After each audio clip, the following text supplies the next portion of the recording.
thanks for joining us here. The Red River Farm Network is celebrating the role of women in agriculture this month. Agricult-HER is a program made possible by the Minnesota Soybean Research and Promotion Council. And today our guest is Erica Sawatzke. She serves on the Minnesota Board of Animal Health and actually serves as chair of that, and also a turkey grower near Kensington, Minnesota. So, Erica, first of all, kind of give us some of your background, your connection to agriculture, and what agriculture means to you. Well, thanks for having me, Whitney. So I'm a sixth generation farmer. So, my background in farming is that it's been in our family for a really long time, and I'm pretty fortunate to be able to be this next generation taking over. We have always had turkeys on our farm, really essentially since kind of the turn of the century.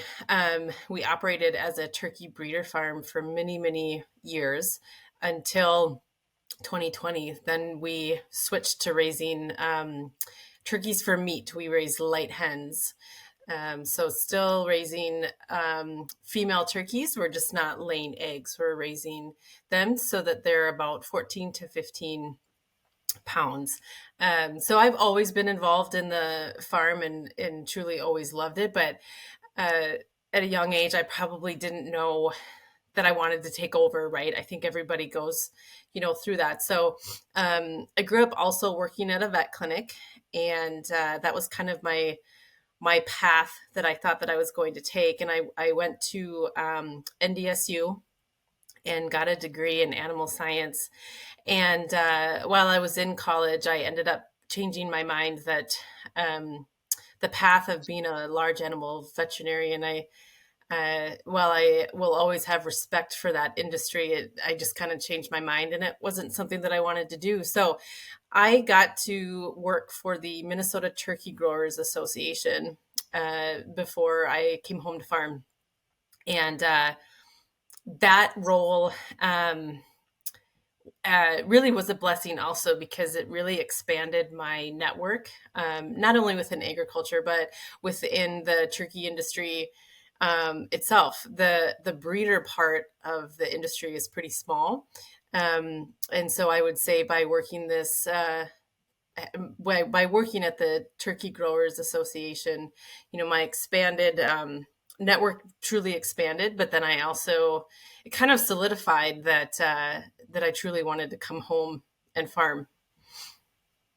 So, you talked a little bit about, the why of your path there. What does your typical day look like with all of the different roles that you serve? I'm sure it's hard to nail that question down, but just sort of the main things that are generally on the agenda for your day to day. Yeah. You kind of you hit that right on, right? That as a farmer, you never have one day that's the same. And I think that's one of the reasons why I like farming, is that it's kind of, always changing, and there's flexibility, and I get to be my own boss. But day to day, my mornings always start with, so I have two little girls. So first and foremost, getting them ready for the day.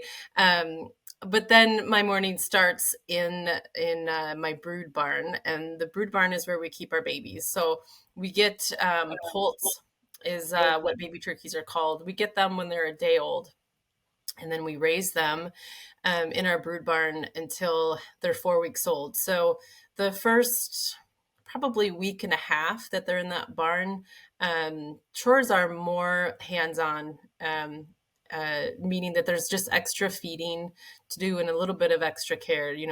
They're babies, so they need extra, TLC.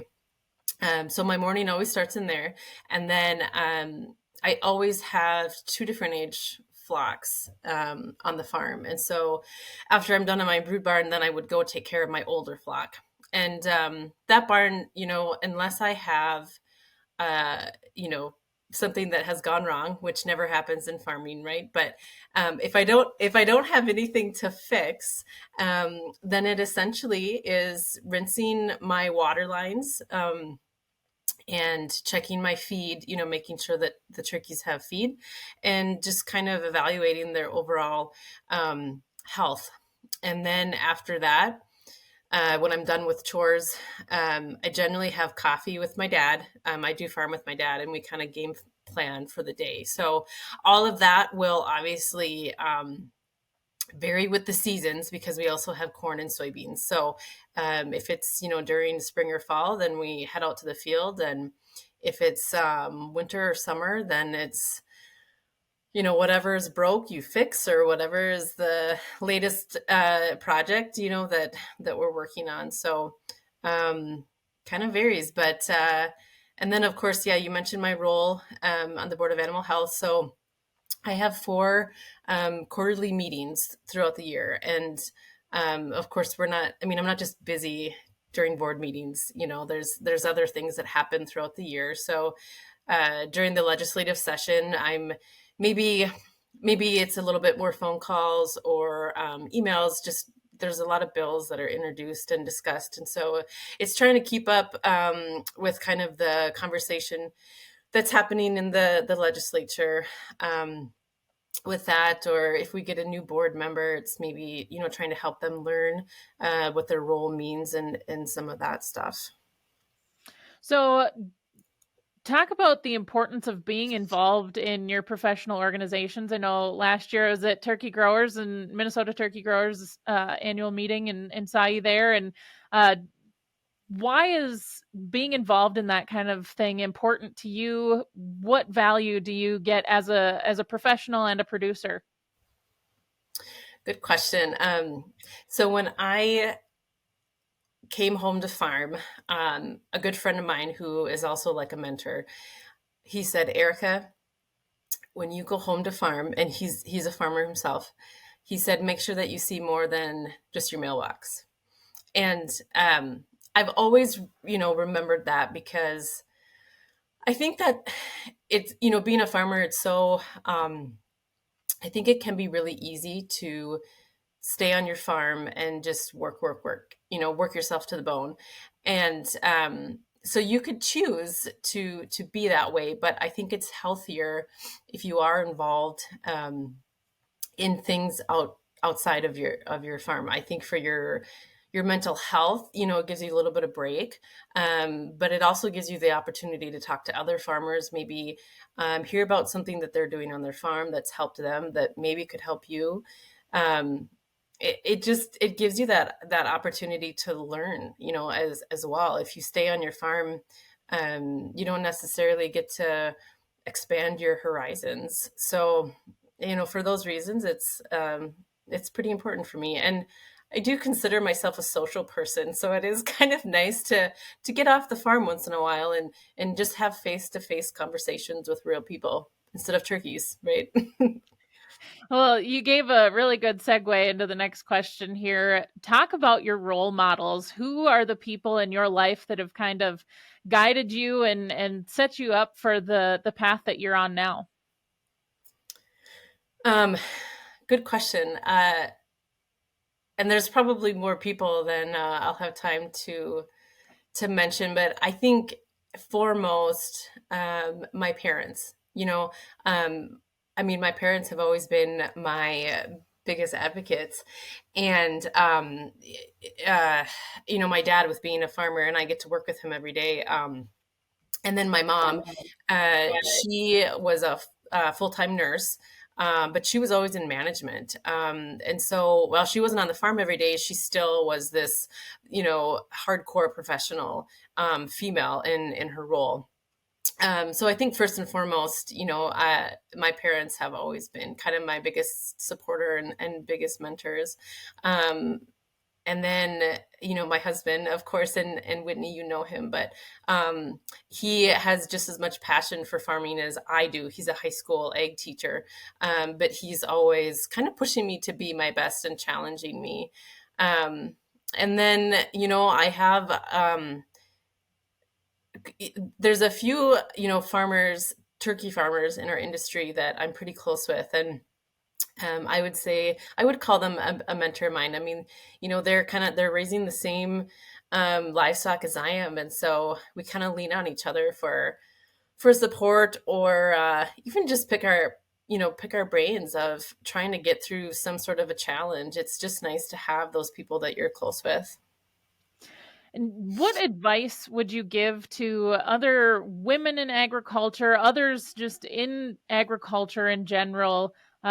It's a challenging profession. Eh, I'm sure there's a lot of things you've learned over the years that are unique to your own situation that might be able to help others through theirs. Yeah, it probably depends on the day of how I would answer that.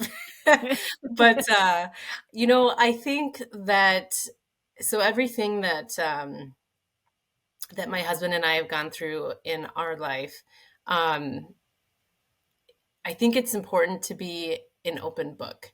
And I say that in 2020, my husband was diagnosed with leukemia, and and he's doing very well now.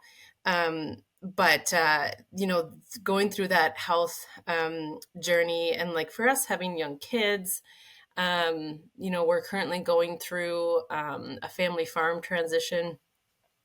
All of the things that you go through in life, and challenges, um, it doesn't help to keep all that in and not talk about it. And I say that because, if you talk about things with others, you often find out that there's so many other people in this world that are going through a lot of the same things. And so just kind of by being more open about what you're going through, I think helps get through it, because you realize that you're not the only one. And yeah, farming, I love farming, but not every day is easy. And when we look at the volatility of the corn and soybean market, our future doesn't look as good as it did a couple of years ago. So Yeah, it's important to understand that not all of the photos of, the perfect red barn on a green hill are exactly what those in agriculture deal with every day. right, yeah. So, talk about a memorable experience that you've had farming, or in a leadership role. Obviously, that's something you're familiar with as well. So, talk about something that really kind of sticks out to you that maybe was a challenge that you overcame, something along those lines. um Or maybe something, the first time you got to make a real big decision on the yeah, farm, or yeah, something along that. sure. There's so many, I just can't pick one. No, I'm kidding. um yeah, okay, so when you talk about making a big decision, I guess what I'll share with you is, so it would have been, let's see, the very beginning of 2019. At that point, we were still turkey breeders, and we at that time, my dad and I farmed together, but my uncle was still involved. He was farming with us, and my grandpa was still somewhat involved. At that time, he would have been late 80s, so slowed down, but he was certainly still very much involved. But in late 2018, very early 2019, we had just gotten rid of a flock that was laying eggs. They were done with their cycle, and so they went on to market. So our lay barns were empty, but that was kind of a bad winter. And so anyway, we lost a third of our barn due to snow load. It fell down, and that was for us kind of the nail in the coffin of, I just don't think that we can keep operating as turkey, as a turkey breeder farm. And I had started farming in early 2017. So my uncle right away said, "Well, hey guys, I'm kind of burnt out. I think I'd like to be done." Um, and I was like, "I've only been here 2 years. I'm not giving up." So really, I kind of took the bull by the horns, and made the path of where we are now today. So it was truly, up to me to find a partner to. So in the turkey, in the turkey industry, uh, it's a pretty vertically integrated industry. So for us to change to raising market turkeys, you have to like have shackle space in a processing plant or find some sort of a partner within that plant. And so anyway, it was up to me to find that grower partner to make who we are now today, happen. Um, and as I was talking with different people in the industry to partner with, it's probably important to recognize that I was 5 months pregnant also. So, but really it was, I was talking to people that I knew, really well in the industry. And so, um, I think it was fun. It was a fun challenge. And, I know that I did it right, because where we are today, we're very happy with, and we've been, successful for the last couple of years. And have those relationships from, working with turkey growers and that sort of thing, did that help make that transition not easier? I'm sure that's not the easy is probably not a word that works there, but Yep. smoother maybe? Oh yeah, absolutely. I'm glad that you brought that up, because I have often told people that because of my role of working at the turkey growers, um, any hurdle that I have encountered on the farm, I've known somebody that I can call and just ask for help or talk through my problem with. So yeah, I was asking. They're a third generation turkey farming family, who we ended up partnering with to raise turkeys for. They are really unique to the industry. They have their own um, brand for their farm and their own farm store. So while my family has always known them, I really established my relationship with them because of working at the turkey growers. All right. Uh, any other final thoughts that you want to share? Maybe, the the leadership role that you have on the board of animal health. I know that's something that it's a pretty big deal, at least from us, on the outside looking in. That's awesome to see somebody, a woman in agriculture sitting in that position.